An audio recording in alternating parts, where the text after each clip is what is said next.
Hey, what's going on, fight fans? This is Sean with Boxing Social and Other Sports. So let me try to get this so there's not too much light. Not bad for y'all. It's about the best I can get right now here on my lunch break here. Talk to you about who? Amir Khan versus Adrien Broner. You know, a few years ago, we thought we were going to get a chance to see this fight. It was close. You know, they both without Heyman. And I forgot Amir Khan was about to fight somebody. It might have been Canelo or somebody else. Brian Lilly hopped right on and said AB will Khan KO. Woo, I don't know about that, Brian. Hold on, pump your brakes. We got to slow down here real quick. I don't know about him knocking him out. But apparently, and yeah, it's hard to justify how Amir Khan really looked versus Phil Logreco. But AB did kind of struggle getting Vargas out of there. And Amir Khan has moved up and fought at 154, so he is kind of comfortable fighting at a higher weight. So at 147 pounds, and listen, and I don't see Amir Khan, if him and AB were to get this fight going, I don't see Amir Khan wanting to go below 147. And honestly, Broner, to me, still kind of struggles hitting that 144-pound mark. And yeah, I know it's only 0.2, man, but why struggle those last 3 pounds? Just make it at 147. And let's get Amir Khan versus Adrien Broner going. Now, my personal opinion, and maybe I need to go back and watch the fight over and over because it's only 40 seconds. A lot of people, hold on, Khan will be winning easy, then get caught when AB lets his hands go in the late rounds. But that's a problem, Brian. He didn't let it go this weekend. We were screaming for 1 through 12 rounds for Adrien Broner to let his hands go like when he was fighting at 135 pounds.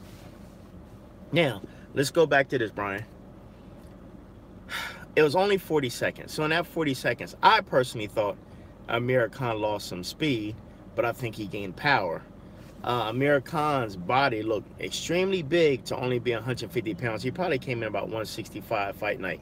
But it still looked kind of big, and I'm looking like, dude, man, Adrien, don't tell me you're on something, man. I don't want to hear no test coming back and all that about you caught with the A and B sample, because you look pretty huge.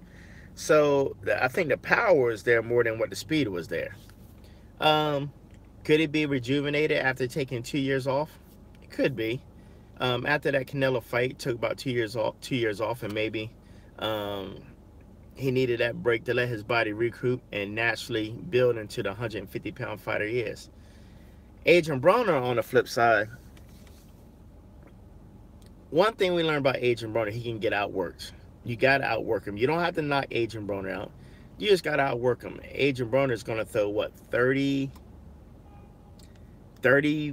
punches around? What did he end up throwing? Like a total of 500 punches?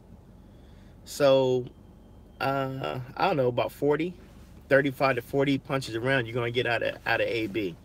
You're not going to beat Amir Khan with that. Amir Khan's going to drop at least about 60 to 80 punches around without a problem, at least 80. And he's just going to outwork you. And, you know, if he lands only about a third of that, he's still going to put 25 to 35 punches he's going to land on you. Now, see, what did he say right here? I don't get it. I never understand why he doesn't let his hands go. Listen, Brian, you want me to explain to you why Adrien Broner doesn't let his hands go? I can tell you why. It's, first of all, it's psychological, okay? Psychological. He tried to let his hands go in the Marcus Maidana fight, and Marcus Maidana was throwing and countering right along with him. So while he's letting his hands go, he was also getting countered at the same time, and he got hurt a couple times. So now in the back of AB's mind, he's like, man, I can't, if I throw, I'm afraid to get countered. That's problem number one, why Adrien Broner doesn't let his hands go. Number two, I believe because Adrien Broner really didn't take care of his body early on. He used to get out there and drink and eat whatever he wants and get drunk and all that.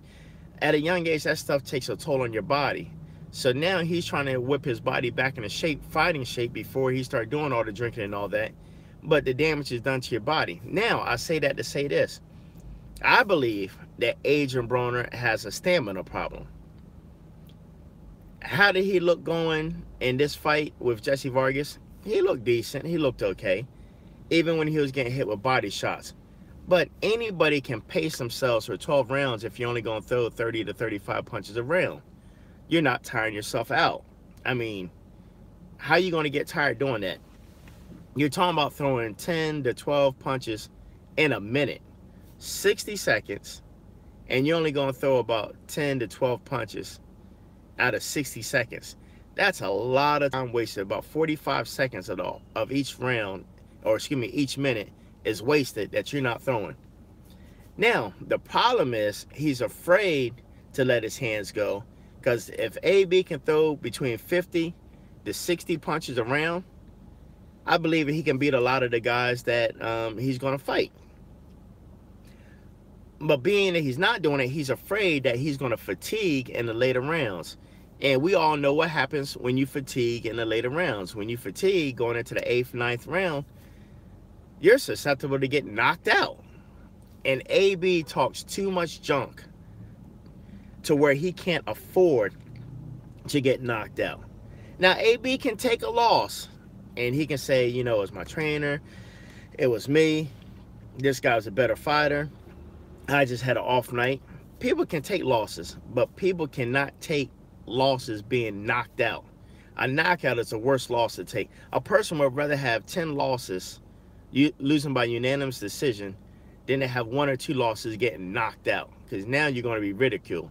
And on top of that, let's be honest, HBO and Showtime and all that, ESPN and Fox, you're going to be a highlight reel. Oh yeah, yeah. You're going to be a highlight reel. Every time Showtime comes on, I see somebody get knocked out. I'm like, man, why they keep putting my man on blast like this? Why they got, every time they open up the broadcast, they got to show this guy getting knocked out? You know how embarrassing that is for fighters? That's right, DeAndre. It's lunch break time. You already know the deal, don't you? Shout out to DeAndre Savage. My man always comes through and drops financial support. Besides DeAndre, those that are out there watching, drop your boy $1, $2. Hit that little monetization button down there and hook your boy up. Also, DeAndre, I meant to tell you, my daughter told me to tell you thank you. When we hopped off the other day, at the last minute when we hit the end button, we saw that you gave her $5. So she definitely appreciates that and wanted me to tell you thank you. But for everybody else out there, go ahead and drop a little money for your boy. A couple bucks, $2, $3, $5, it doesn't matter. Hook your boy up. Now, if Adrien Broner versus Amir Khan, if they were to fight, I'm be honest with you, I think it would be the most easiest fight ever for Amir Khan. Slip the jab boxing. AB can't afford to throw a lot of punches and be stationary at the same time. Slip the jab, you're absolutely right. So here's the problem with Broner. Now, he doesn't throw in combination punches. AB, you'll get a jab, you'll get a 1-2.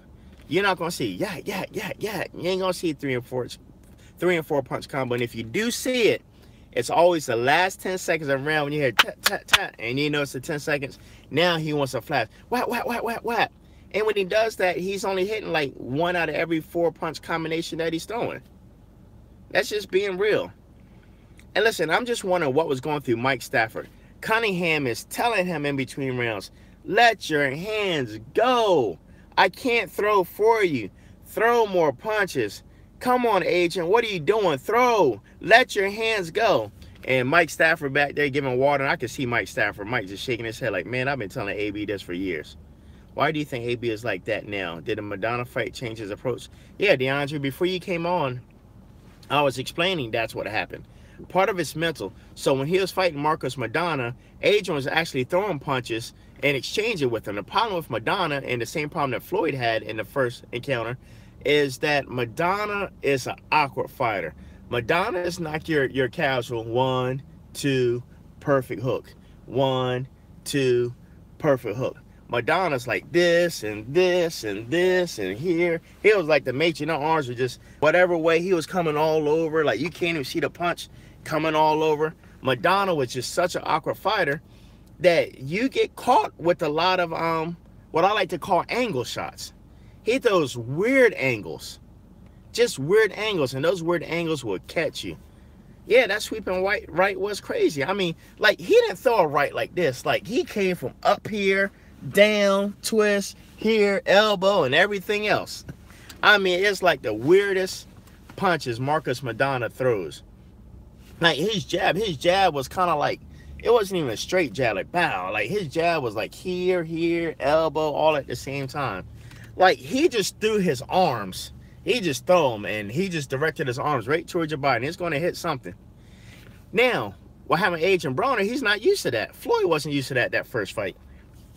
That's why that first fight was kind of somewhat close. And Floyd knew it was close. That's why he wanted a rematch. Madonna be throwing on how you can. Yep. Khan is a nightmare for Broner. Angle, speed, and a lot of punches to reach is good too. Yeah, absolutely. But anyway, DeAndre, that's to answer your question. So when Broner was used to throwing 1, 2, 3 and letting his punches go, Madonna was countering, but they were coming at such different angles, and that's what hurt Adrien Broner, and that's what dropped him. And ever since then, man, what if I leave it out there and I get caught with something? You know, Broner would rather take 5 losses by unanimous decision than actually getting knocked out. And that's any fighter. I would rather lose by unanimous decision. Don't let me get knocked out. Just let me lose. But anyway, Adrien Broner, Amir Khan, it's a straight easy fight for Amir Khan. I see absolutely zero chance of Adrien Broner beating Amir Khan. He's just too fast, too long. And you know what Amir Khan's favorite thing to do when you do get inside? He will tie you up so quick it's not funny. Amir Khan, so that's one thing about European fighters. Most of them, not everybody, but most of them do not know how to fight inside. You get a European fighter and you fight inside and make it dirty, oh my God, European fighters, they lose their mind. They're not trained for that. They're trained to keep their hands out and keep you at bay. Like, I don't want you, I can't let you get in close.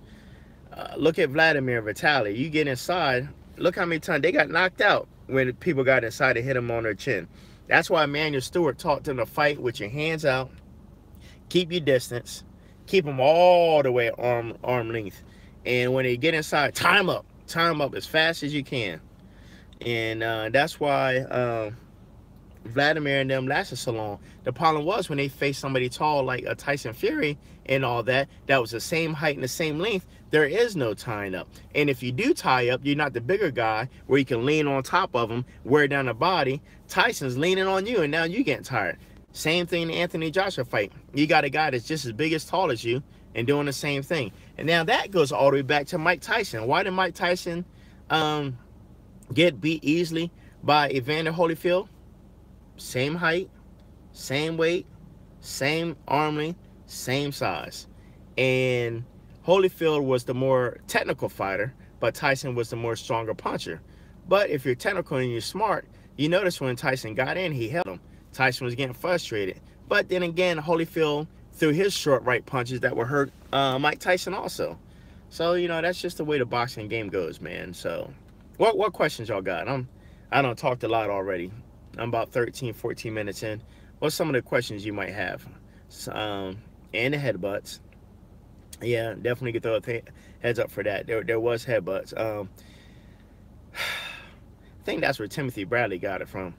Timothy Bradley, man, some of these fighters, man, because they don't know how to position their feet right, man, they headbutt people, man. And I personally, that's just my personal opinion, I don't think that Evander Holyfield and Timothy Bradley intentionally threw headbutts. Think about it. Why? You really risk hurting yourself and cutting your eyes and damaging your eyes. So this is not the traditional where you get in a fight and you see some guys they just headbutt, they try to headbutt you. We ain't talking about that. Those guys like that, you notice when they headbutt with the side. They headbutt the side, left to right. They don't headbutt you face on with your face like that because they don't want to get cut either. They wait till they get inside, the head's face to face, and they just head you with your headbutt. Who said something?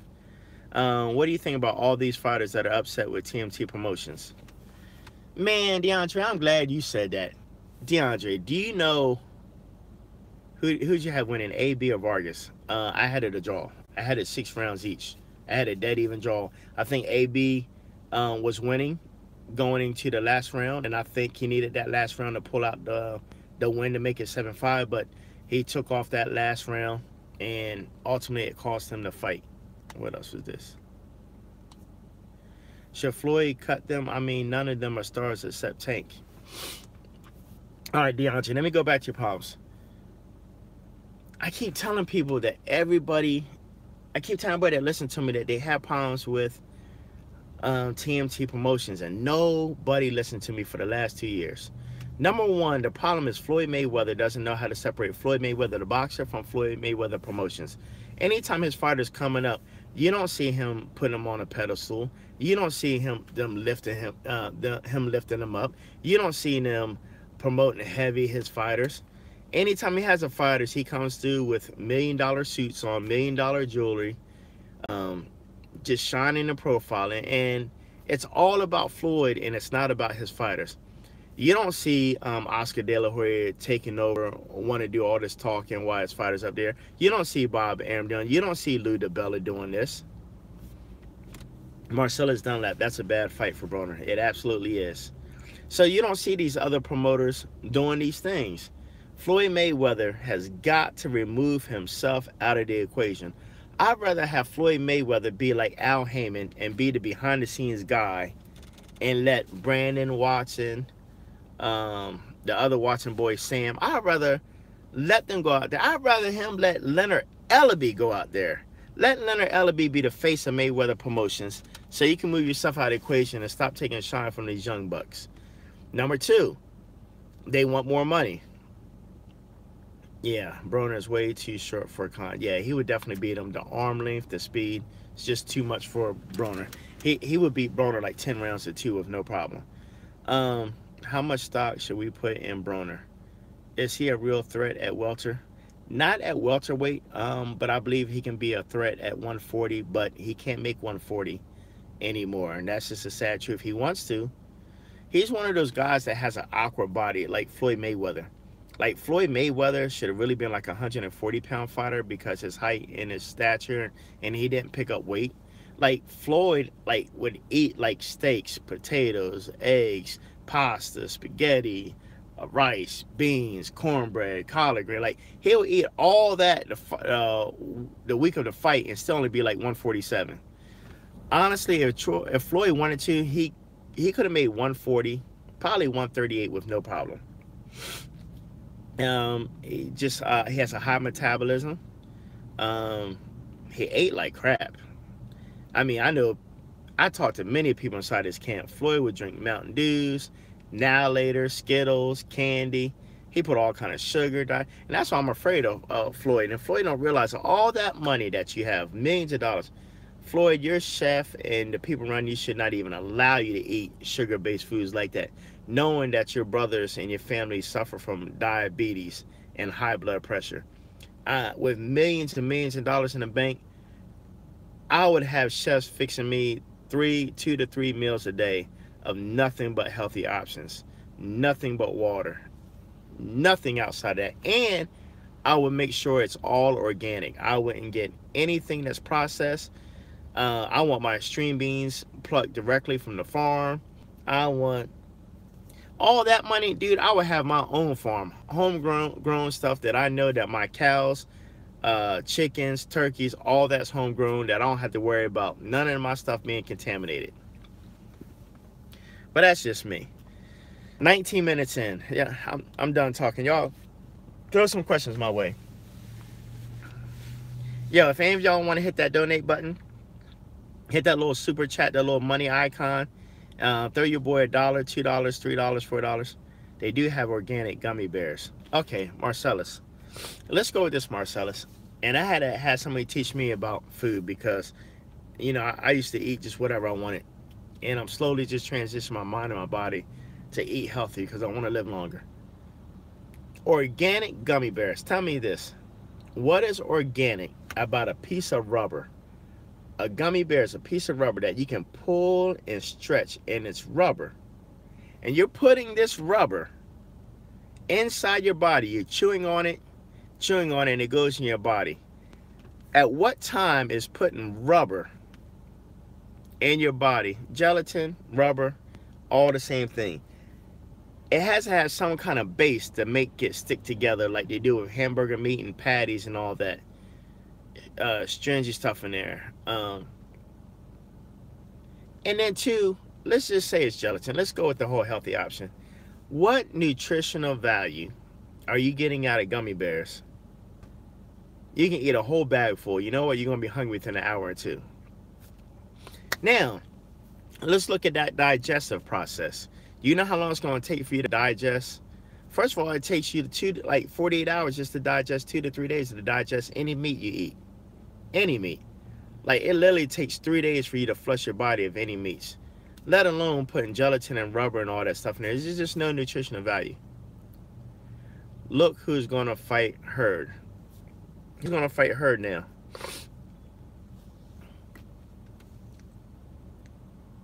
Are you asking me who's going to fight Herd? Or are you telling me you just heard some news? Who's going to fight him?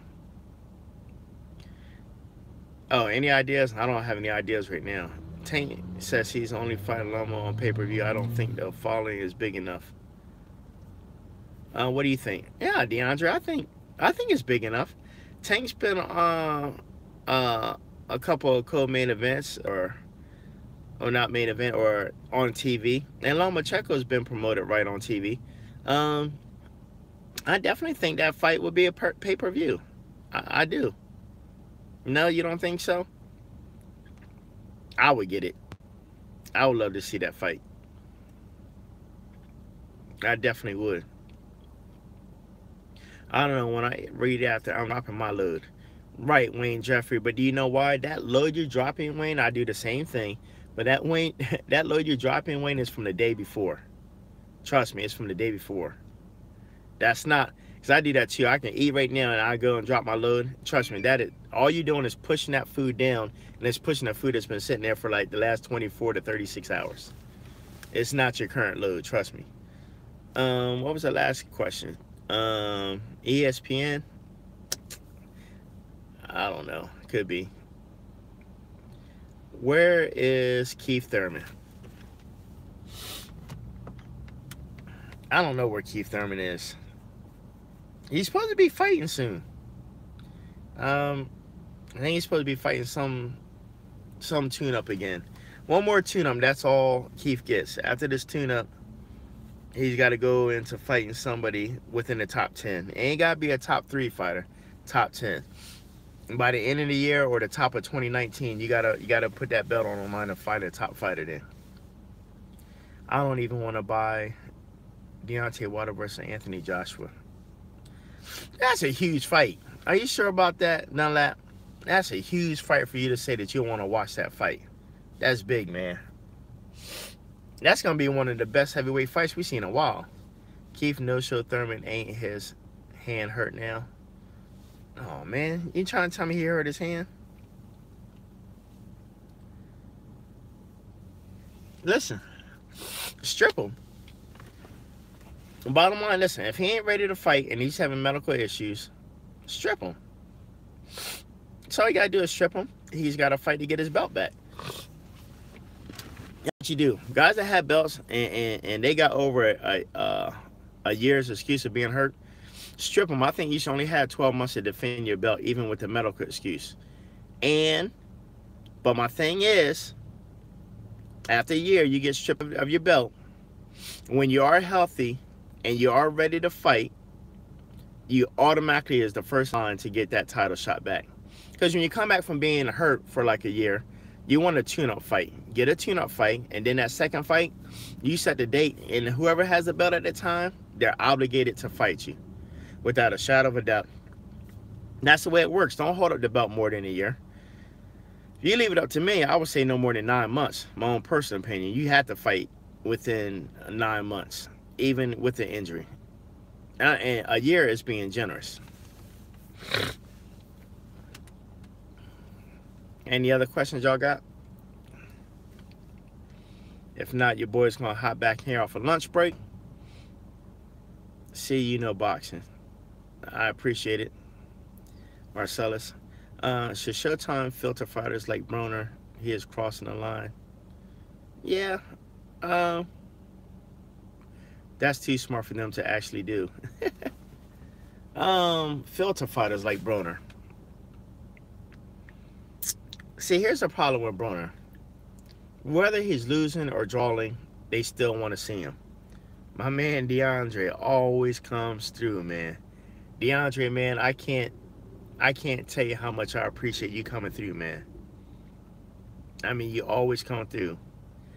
And I definitely give you a shout out, man. Definitely you and Ronald Finkley are definitely my #1 fans, man. So I appreciate it so much. Isn't that, I say, is that what sells? Isn't that what sells? Yeah, listen. Whether Broner loses, draws, if you can sell fights, keep putting them on. Let's do it like this. I want a live chat with you and Cena. Okay. I don't know. How do I do that, Marcellus? How can I live chat with you? Y'all gotta tell me how to do it. Carcino was telling me the other day, I don't even know how to do this. I guess I need to learn Instagram. Carcino was telling me there's a way you can do Instagram and you can send a request and you can get on and hop on Instagram and you can do a split screen. Yeah, you and Cena got to do more. Yeah, I got to do something. I'm going to figure out a way to live stream my Instagram. We're going to figure that out. Instagram live. Yeah, I'm going to figure that out. I'm going to get with Carcino later and see if we can figure that out. See what we can do. I'll call in. Okay, so you can have more than one person on Instagram live call in. All right, we'll figure it out. We'll get it figured out. How to do that. Doesn't Danny Garcia's 6-toe help him with balance? You wrong for that. He was going in on the Charlos again the other day. I don't do social media. This dude said, doesn't Danny's 6-toe help him with balance? Y'all are wrong, man. Y'all the most funniest fans, man, but y'all... I ain't gonna lie, man. When I saw that 6-toe, I was like, darn. But listen, that's how God made him, man. You know, what can I say? Some people born without arms, feet, legs, one arm shorter than the other. So, I can't make fun of people, man. People, just about everybody has some kind of crazy handicap. It's just the way it is. Marcellus, I don't like the Charlos either. Listen, let me break down this whole Charlo thing, boxing socialist Carcino thing. I look at the Charlos live, I look at Floyd Mayweather. They are great fighters. Jamal Charlo's a great fighter. Jamel Charlo's a great fighter. They're really good fighters. You can't take that away from them.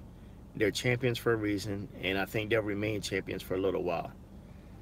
However, one thing I do got to say is I do not agree with their outside tactics. Their WWE style scripted stuff. The personal outside level, I don't really care for them or the antics that they do. But as boxers, oh, you've got to give them their props. I mean, those guys are good. They're really good fighters. You got to learn how to separate business from personal. As athletes, they're hell of an athlete. They're good. How often do you update the website? I try to update it almost every day. I'm updating at least 6 times a week. Where's Kirkland? James Kirkland washed up, man. Y'all need to just take him off your radar. Anne's not really coaching no more. She's too busy making the Wonder Woman movies. Matter of fact, I wonder if she's in this the new Justice League and the other stuff that they're working on. Anne is getting her Wonder Woman money. They need to do a show with her, man. I think Anne will make a great actor. They give her small roles, but I think she do good.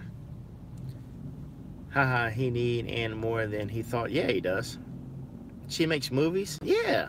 She's in a Wonder Woman movie. You didn't see her in a Wonder Woman movie? Go back and watch Wonder Woman. And she's one of the black guards, one of the black ladies fighting. Matter of fact, I think she said like a couple words And I think they gave her like 1 or 2 lines. Yeah, Ann's making movies. Yep. And I think they're working on an autobiography of her life on one of those networks. So Ann definitely dabbling in some movies and stuff like that. I don't know if she's really getting paid. You know, she probably got like $1,000 or something for that role. It ain't really a whole bunch, but something. You never know what doors it might open up. Yeah. All right. Well, I can't stay long, y'all. I got to get back off my lunch break. Her or Cyborg in the prime? Who do you got? Ann Wolf all day. Ann Wolf is just cut from a different cloth. She's a beast. She's just a different beast, man. Ann is just one of a kind. Yep. All right. Well, that's it, man. I'm going to try to hop back on later for some live chat. I dropped another video earlier. What was the video I dropped earlier? I dropped a video, about 50 cents. I dropped a video earlier. Y'all check it, about 50 Cent going in on Triple G. Talking about don't run, don't hide. So y'all go check out that video also and tweet it out and send it out on Facebook so you can get some hits. All right, once again, I'll talk to y'all later. DeAndre, thanks for the hookup, man. All right, love y'all guys, love y'all fans, man. I'll be back later on. Hopefully I should be. If I do, it'll be after like 7, 8 o'clock Central Time. So be looking for me later on tonight. Probably while the playoff games are on or sometime after the playoffs. We out. See y'all later.